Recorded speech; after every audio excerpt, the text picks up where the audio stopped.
มากันหลายปีอายคนนี้บอกเคยนอกใจ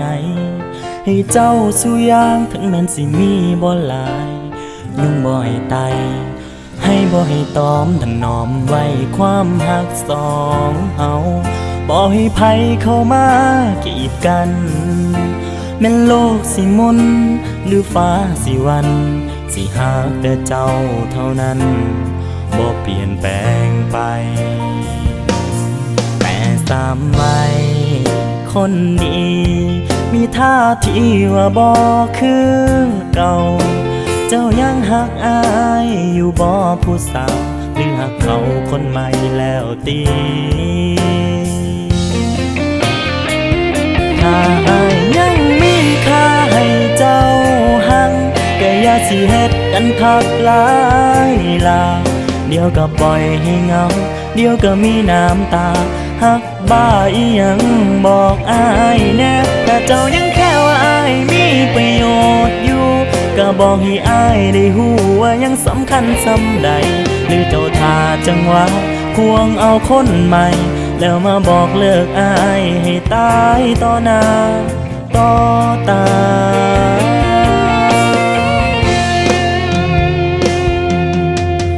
เจ้ายังบ่ทันมั่นใจ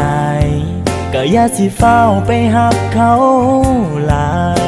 ฟังเบิ่งอีกแน่บางเทื่อเจ้าอาจเปลี่ยนใจกลับมาหักอายคือเก่าได้บ่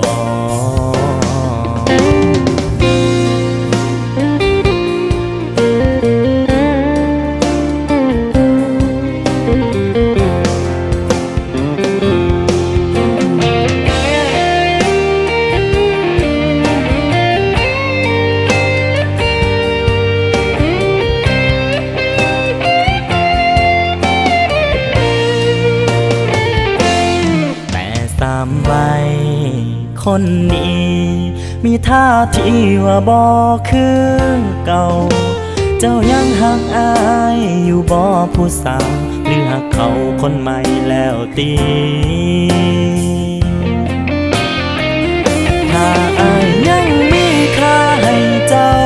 หักก็อย่าสิเฮ็ดกันคักหลายลาเดี๋ยวก็ปล่อยให้เหงาเดี๋ยวก็มีน้ำตาหักบ้าอีหยังบอกอายแน่ถ้าเจ้ายังแค่ว่าอายมีประโยชน์อยู่ก็บอกให้อายได้ฮู้ว่ายังสำคัญส่ำใด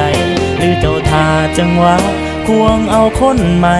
แล้วมาบอกเลิกอายให้ตายต่อหน้าต่อตาหรือเจ้าท่าจังหวะควงเอาคนใหม่แล้วมาบอกเลิกอายตอนหน้าต่อ